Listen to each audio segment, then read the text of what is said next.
Yeah, you know, just stories being told. My story, your story. We all got a story. It's just how we choose to tell it. You heard? Yeah. Walk with me. Let me clear my throat. Yeah. Hey. This is what you wanted me to be. This is what you wanted me to see. I was dumb, deaf, and blind in these streets. You show me how to eat right, held it down on late nights. Things got out of hand, then you showed them all your deadlights. A real chick, nicknamed the nigga. What's up, man? What's up, family? Let them know your name, man. First been east side all my life. Yeah. I ain't no more to say. You ain't got no more. Tell them about the hood, man. What it's like, what we be doing, man. Yeah, man, shit, right? What's next shit? Tell them where we came from, the original East Falls, right? Dirty. Dirty. Straight up. Also tonight, 3 people were shot. Alright. We're gonna get right into this joint, you know what I'm saying? Blunt talk. First joint, first session, actually second session. You know what I'm saying? I got my son here, I'm gonna let him introduce himself though. That was just a little clipping. You know what I'm saying? What y'all just seen, you know what I'm saying? Some shit he working on. You know what I mean? A lot of stuff to come, but more than anything, you know what I'm saying? Some things that y'all really need to hear and listen to. You know what I'm saying? I'm gonna let him speak though real quick. You know what I'm saying? Introduce yourself. So first, I'm gonna introduce myself to y'all. My name is Mike Hill. But everybody else that was locked up, they know me as all that Gambino. You know, to all the people, man, that's locked up still right now, suffering, man, I love y'all. I ain't forget y'all, man. Wow. I grew up in Niagara Falls. You know, I'm rooted in Niagara Falls, basically. New York? Yeah, Niagara Falls, New York, on the New York side. I'm basically rooted in that. My whole family, basically, you know, when they migrated from down south and they came to New York, we landed here. My grandfather brought all my family from the south down here to get them away from slavery. That's how my people came down. My grandfather did that. He put all my people on his back. So, like my grandfather, my father has always been the type of people that struggle and always tried to see other people advance and get ahead and help people. You know, that's how my family. But any event, growing up in Niagara Falls is kind of different. It's very, very racist. When was you like growing up, in what age frame you talking about? I mean, from like the 70s all the way through the 80s. That's the era I came up in. And as you know, when that crack cocaine hit, you know, I went through DFY. I was in there with DMX and all of these different people that rap and all that different stuff. You know, but so you officially consider yourself one of the elders, basically. Yeah, basically. You know, to the young kids, they gonna be like, okay, we got an older person up here. What he talk about? Who he talk about? So, you know, we want to keep them in tune too, because it's a message in all of this as well. So, yes. You know what I mean? Yes, I definitely want the young brothers to know this: that at the end of the day, we all going through the struggle. Everybody is struggling for something or against something at the end of the day. And one thing I can say is, when they put me in prison at 18, and I didn't get to walk out that door until I was like 46, and then again 50, 51, about to be 52. Okay. So when they be telling you they trying to lock you up for the rest of your life and keep you behind them bars, they dead serious. And I've been up in there, I've been behind the walls with some of the realest dudes. All of the dudes that all of these gang people follow, whatever they was, I was there before they was any of that. And it's time that we all sit in the yard in a cage like a dog kennel. They had this jail called Southport. It's like a box. And they have the cages where you go to wreck.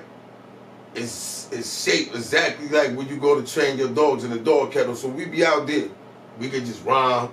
Or you got to rip up their shirt and make a line. But it's times that we be in them cages like we ain't gonna never see the streets again. We ain't gonna never be out here. We just rhyming to each other like, man, I wish I was out here, we could do this. Well, let them hear me. You know what I mean? And, you know, for those people that still right there, that feel like that, like, yo, I could never see the free world again. Nobody don't know what I'm going through out in here. Because we be getting Rodney King in there every day.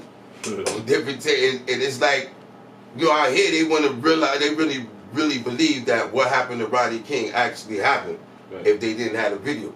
So just imagine about every day in prison where it ain't no videos. Right. You feel me? But So basically, what year was it that you got locked up? I got locked up in 1989. It's a situation like this is crazy. That you know, I was hustling, and I kind of feel like I controlled my area, East 4th Street. I was always on something. If you wasn't from around my way and it get dark, you not my people. You not hustling. I'm taking your stuff. I'm robbing you. I set that way for that. I started that. If you not from around my way, you ain't my people, or you ain't my boy Blue people. God bless the dad. You not hustling over there. That's it. So we had that way, and then like you know different connects and different things like that. You know, people came in here. I brought them here, and we was just dealing with the East Side. So now at the end of the day, people really know who you was, but you wasn't all that Gambino. no, now at that time, you just knew me as Mike Hill. Just Mike Hill. That's Mike it. Hill, Everybody that's it. knew Yeah, Mike Hill, yeah. Kids or nothing. Now I got a daughter, man, you know, but everybody knows she kind of crazy, man. I don't even want to talk about her, though. Family though, you still in tune with family and stuff? I mean, for the most part, see, like my situation, like, I just went to jail again, right? Let me explain this to you. I did 28 years, right? While I was locked up, you know, a lot of people know my little brother Jabari, man. I don't know if you know my little brother Jabari. I heard about my little brother. So, first thing I met, came to the force. So, you know, my brother, like a little bit before I came home, you know, they died. You know, I got a chaplain come to my cell in prison talk about, you know, you want to call your family, you got death in your family. So they telling me my brother had died. And then they try to say he killed himself. But I end up going to the funeral, I get a different story. Now, you know, my family tell me a different story. They saying they telling the white people he killed himself. But at the end of the day, somebody tried to kill him and rob him, different things like that. So I came home. Every day my mom's is crying, talking about, yo, they stole his money, they doing this, they riding around in his cars, and they doing. So I ended up wilding my cousin up, because he was selling some of my brother's stuff that he stole for like dope and crack. I did 5 years for that. What happened was, you know, you had the district attorney made a deal with him and tell him to lie. He was on parole, like, yo, look, we want to get him back in jail. So the district attorney basically made him a deal, telling him, we get rid of your parole, they put you on the drug program, but you gotta say he did this. He ended up there with a gun. He signed those statements, but then he ended up coming to the preliminary hearing admitting that, yo, that's a lie. I ain't said that. The police said that. So, you know, they about to reverse my case for, you know, various different things right now that they just. But that's what I came home to the first time. You know, I came home after I did 28 years. I came home to that. Boom, I just did another fresh 5 years, so I say I'm 33. You know what I mean? Well, you did 33 basically years, so. Yo, wow, exactly.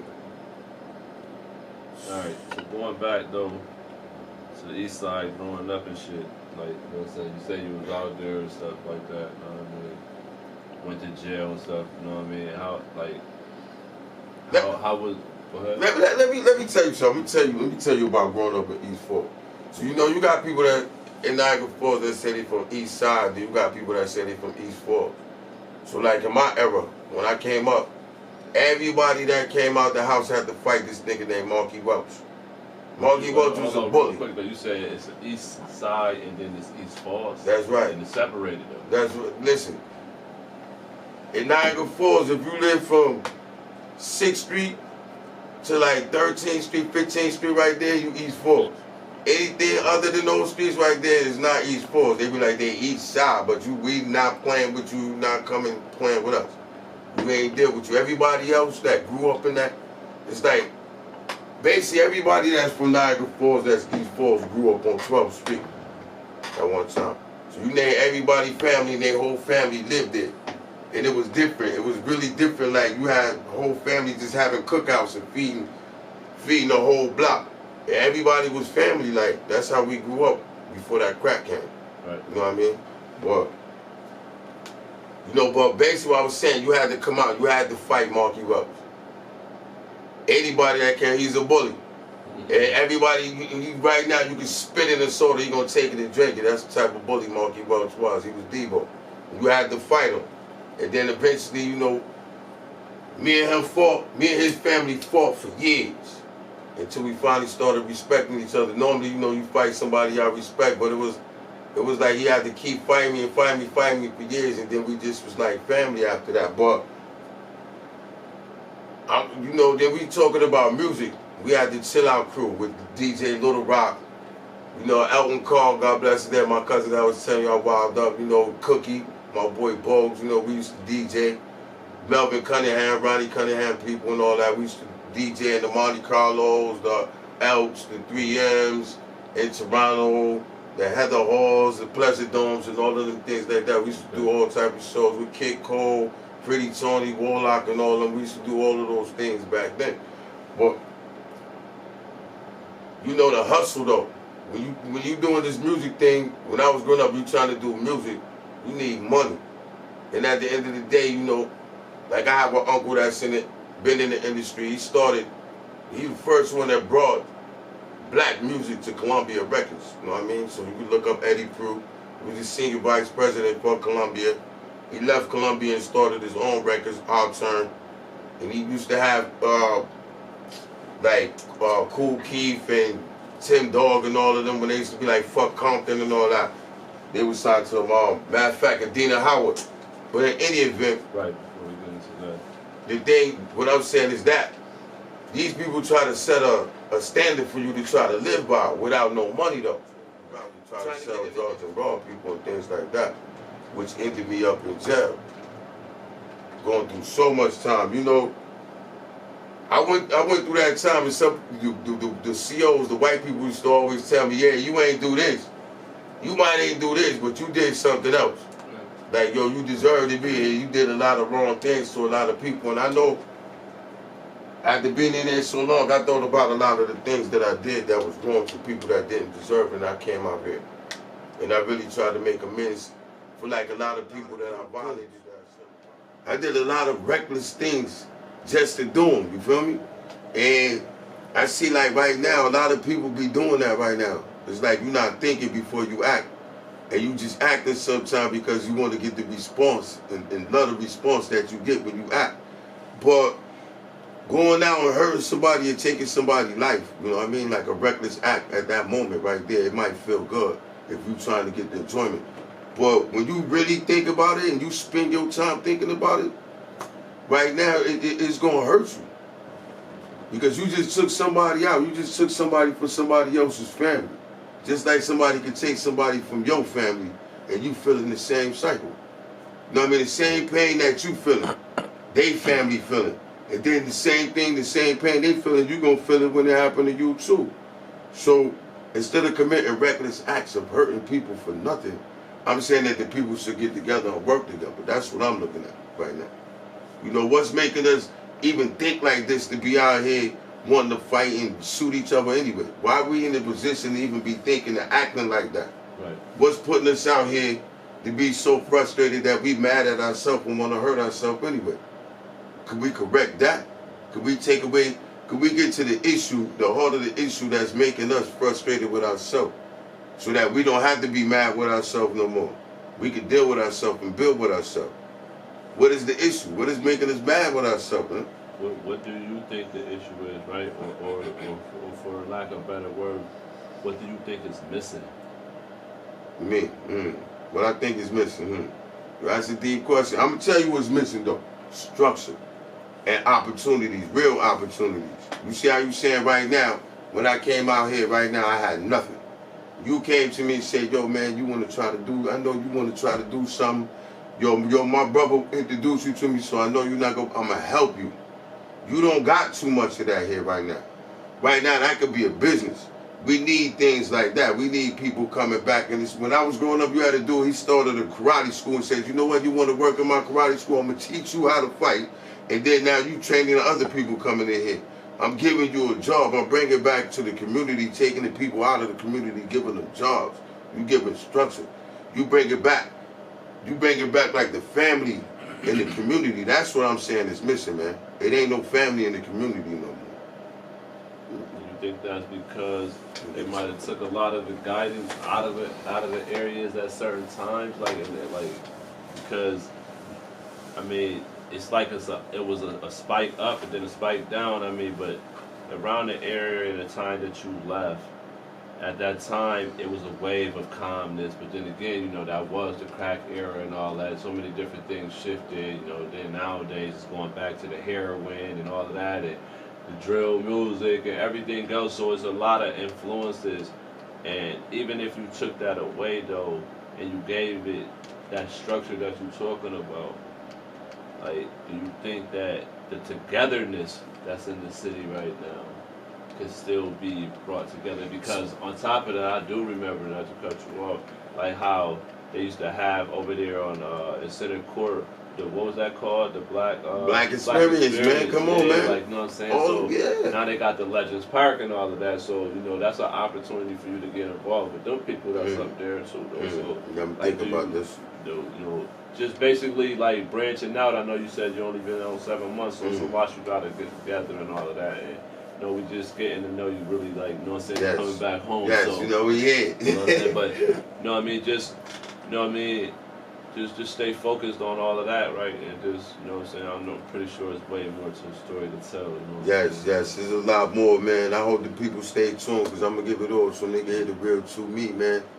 It's only part one, you know what I'm saying? Just right now, it's 28 28 years, yes, sir. So, how was it, and where did you go? Like, when you first went in, where did you go? All right, so let me tell you how it was when I first came up. I came up March 16, 1990. I came up through Elmira. That was reception. All adolescents, no matter where you from. Right. At that time in 1990, you had to come through Elmira. All the adults had to go to downstate. If you was 21 and older, you had to go to downstate. You under 21, you come into Elmira. So that means all of the 4 billion adolescents for Rackett's Island and all that running around with the razors was there. Right. So when I went there, real shit, guys, I was in DFY with a lot of New York dudes, and I was out in the street going back and forth to like the Bronx and things like that, man. So my Haitians and my Jamaicans. So I happened to land at Elmira on a company with a kid from the Bronx named Pig. That little nigga, he a little short nigga, he like my father. You could say in jail, that's my jailhouse pops, because he raised me. What's Talk your name? about Pig. Yo, my little nigga right here, so about to show you how to handle a razor, move with a razor, bust a dude down, how to move, how to be on point for everything. So he raised me in jail. Held me down, you got beef, whatever. Held me down. Taught me jail, basically, how to understand the COs, you know what I mean, So from him, I learned basically how to move, you know what I mean, how to be on point and things. So I can tell you this. Before gangbanging started, you know, we can say before the Bloods and the Crips started in the New York State Penitentiary, dudes had to come up when I first came there. You had to earn your own respect. It wasn't, yo, this my man, he in my hood. They wanted your butt, them little Spanish dudes, all of those Spanish dudes was running around taking dudes' butts, them yetas and all that stuff right there. So at the end of the day, you coming up here, you saying you from Brooklyn, it don't matter. Let somebody know your family, but other than that, it don't matter. You still gotta get busy. You still gotta rep your own. You still gotta hold yourself down. Right. At the end of the day, people want to know that they hanging with somebody that ain't no bitch. So, but things changed. Like in 1993, 94, when they introduced the system to the Bloods and the Crip thing. So, Blood basically took over the system and changed it. So it wasn't no more that gay stuff. You know, it's undercover, it's closet and stuff like that, but you know, the get downs was wiped out with all that rape stuff. But now you got black on black oppression now. Right. Where you got because of your color, because of I don't like you and I'm in this set right here, you know, they want to just continue to bang and hurt each other and not understand the system that's keeping them locked up and oppressed. You know what I mean? So you ain't joined no gangs or nothing? So listen, we talking about joining gangs. I was blood up there before any one of them dudes that they recognize as blood. I love all of them, my son, La Brim, Wookie, I love my son. We talk about Iz, man. Me and Iz go back in Elmira in 1990 when I came up there when we was guard body. In Clinton in 1992, 91, 92, 93 when we wowed them up. That's when we turned blood in 1992, 93 in Clinton. know what I mean? All right, we're gonna go back We to go that. past that, yes. We're gonna go back to that in a minute because I'm pretty sure that people are gonna want to hear that story. Years in prison, That's gonna be a survival. whole- Right. You know, I'm loved and I'm hated in every jail. In every jail you go to, everybody know my name, all that. When you say all that Gambino, I don't care who you is. In every jail right now, if they listen to this, they family listen to you, say all that is in the town. All that is free. Everybody in prison know my name in every jail you go to. And that's the power that you got to be able to utilize to give out the positive vibe that you're about to try to give out, right? That's correct. The wave that you want. That's correct. With the equal rights, that's actually giving people the opportunity to be able to be able to speak their piece and then become free too for those who wrongly accused. Okay. See now, and you know, I made a promise to my people that's locked up. I said, Joe, listen, we was doing it while I'm there. Paralegal work, my boy D.I., you know what I mean, Double Nine D.I. and all the rest of them, my boy Midget and all of them. I told them, when I come out here, I'm establishing my corporation. I'm not going to forget y'all. I know it's mad of them that's locked up right now that got cases that's suspect. And, you know, the DAs and them actual innocent firms take their time to even try to look at most of these people's cases. You feel me? So, you know, I promised them I was going to start this corporation and definitely give back and help them and help these people out here right now. Well, So basically, you got anybody that's helping you by yourself with it, like, you know what I'm saying? Like, not to like give out anybody on the platform or whatever, but I'm just saying, like, is you doing it by yourself, like. You know so right now at this time, basically, I'm doing most of the lab work myself. I had like 3 other people. You know, I don't want to start mentioning their names right now, like you said, but I got like 3 other people. They've been networking with me also, sending me like cases from people all over. And I do network with other organizations like Second Chance, Tommy Walker, and Beverly Newkirk and Buffalo. I do network with them type of people and some lawyers like Michael White. But for the most part, I do everything myself. Yes. Okay. So basically, since you've been home for like a year. I know you said 7 months. Yeah, 7 months. Yes, sir. All right, but the first time when you did come home, because I don't want people to get Confused. it. So you came home, then it was a gap, and then you went back. We don't even No, know it what was you 5 said. weeks, man. 5 weeks. So basically, okay, so It's like I ain't come home. like coming home, exactly. Back. So that's All right. what I'm saying. 5 So weeks. now coming home, it's been 7 months. Yes. All right. How the struggle been like?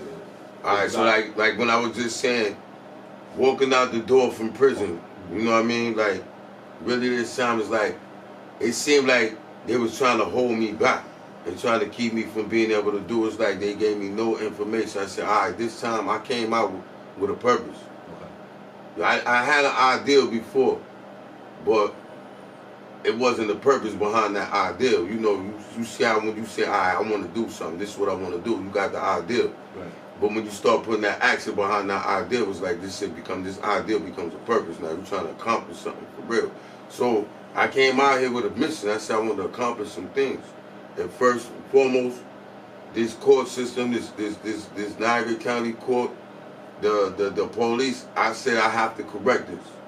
This is the most racist thing I ever experienced in my life. It's so racist that you had the lawyers when I was in the county jail sending their clients to me, telling me to write the arguments because they didn't want to write them themselves based on what was going on. I'm looking at the cases like they accuse you of a crime and they ain't even giving the details of what crime you're supposed to commit.